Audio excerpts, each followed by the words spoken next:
వయసంగా 5 సంవత్సరాల అమ్మాయి కరకాదలకు చేతికిచ్చి పాఠశాల పంపిస్తా ఉన్నాను. ఆడపాటలు చూసి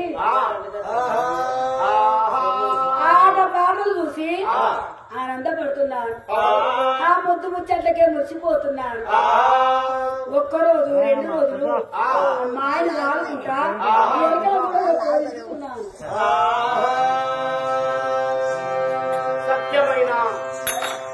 సత్యమైన ఇలమంచి మాధవి అద్దాల పండుగ మీద పైన బంగారు పండుగ తొట్టెలు వాళ్ళకు లేవు. ఆస్తులు లేవు, అంతస్తు లేవు, ఆస్తులు లేవు, అంతస్తు లేవు, పట్ట భూములు లేవు. ఈనాటి పండుగ రోజులైనప్పుడైనా ఇలమంచి దేవి పండుగ ఎలమ వారింటి బిడ్డల పండుగ తీసుకొని చేరుకున్నది. ఆ బాలను అనే పెంచుతుంటే గొల్లమల్లమ్మ గారు అనగా బాలుని చూసి ఆనందపడ్డదట.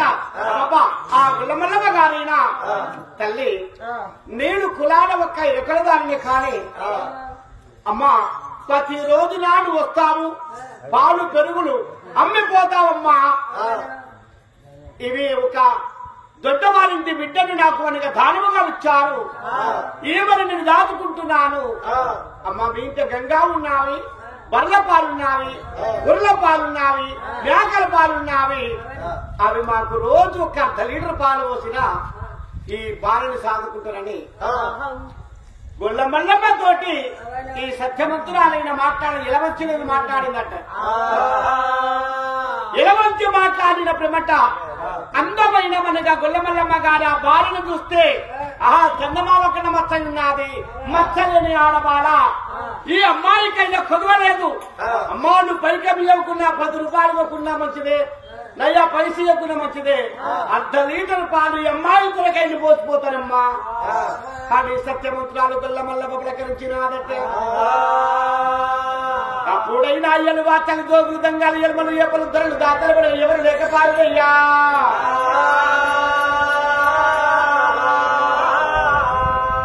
ఎరకల గూడములో మనిమనిగా భర్తేమో జేదయ్య కొడుకు సోడప్ప, మరి మనగా అమ్మాయి మనగా ఎరకల మనగా ఇలవంచిదేవి.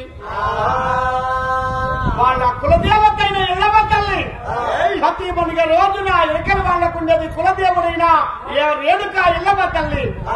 ఆ రేణుకా ఎల్లమ్మను ఏనాడైనా వాళ్ళు మరి మనసి ఉండేవాళ్ళు కాదు. ప్రతి దినమందున ఆ తల్లి వనిగా వెళ్లి రేణుకా ఎల్లమ్మ దగ్గరికి వెళ్లి వని ప్రార్థన చేసుకుని దీపం ముట్టించి అగరబత్తులు వెలిగించి గుగ్గిలములు వేసి తిరిగి వచ్చేదట. 21 దినము నాడు మరి ఎరకలాగూడెంలో ఉన్న కులస్తులందరినీ పిలిచి అయ్యా ఈమె నా ఇంట ఉట్టలేదు, ఈమె నా ఇంట వరిగా పెరగలేదు, ఈమె ఒక ఇంట ఉట్టాది, నాకు అనే దానముగా వచ్చారు. ఈ అమ్మాయి నిన్ను దాస్తున్నాను, గొల్లమల్లమ్మ గారైన పాలు వస్తున్నది. అయ్యా ఈనాటి వనిగ రోజు లోపడి నా పేరు ఇలవంతిదేవి, నా భర్త వనిగ జేదయ్య, నా కొడుకు సోడప్ప. అందమైన ఉన్నదమ్మ అందమైన ఆడవాళ్ళ ఎరకలాలంటారునే, అందమైన ఆడవాళ్ళ నాచార్యాని పేరు ఇలవంతి వ్యక్తేగా, నాచార్యాని పేరు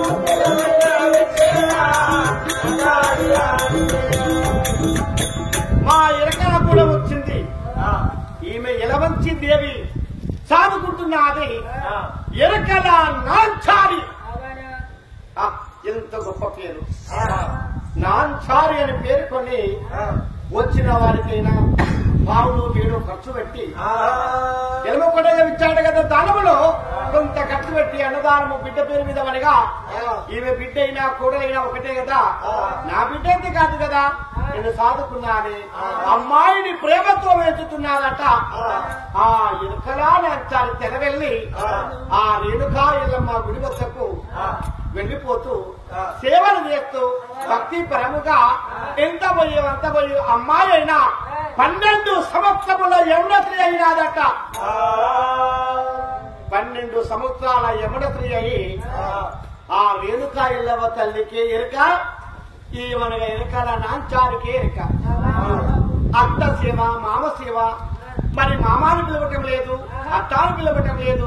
ఈనాటివనే రోజులు ఓ తల్లి రేణుకా ఎల్లమ్మ అని పిలుస్తా ఉన్నది. వాడుకొక్క కొడుకు సోడప్ప కదా, వయసు గలవాడైనాడు. 22 సంవత్సరముల వయసు గలవాడు. భర్త ఎవరు? జేజయ్య. ఆ ఎరకలమ్మని ఎలవంచిదేవి ఎలా మాట్లాడుతున్నానంటే, ఈ అందమైన మనిగా అమ్మాయి ఉన్నది కదా, మన కొడుకుకైనా ఏ జోడు చూసి పెళ్లి చేద్దామనేమో భార్య అంటున్నది ఎలవంచి.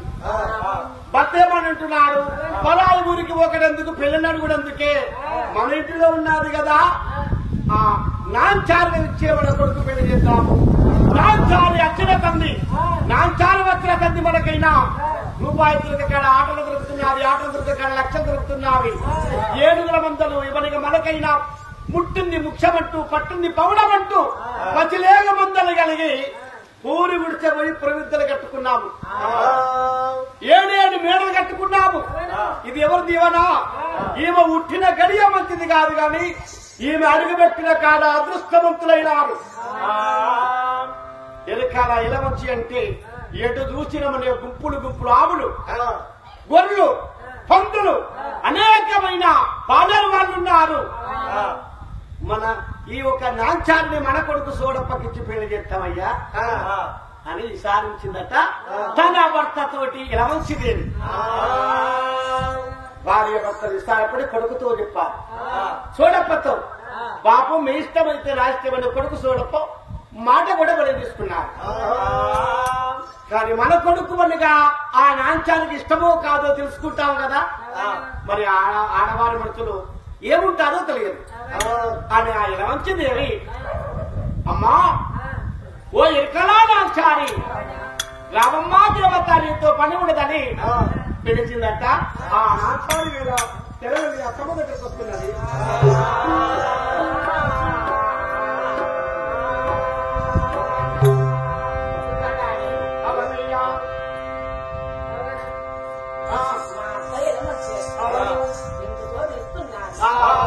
ఏమి పని అడుగుతున్నాను.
అసలు ఎక్కడో కూడా కనబడలేదు.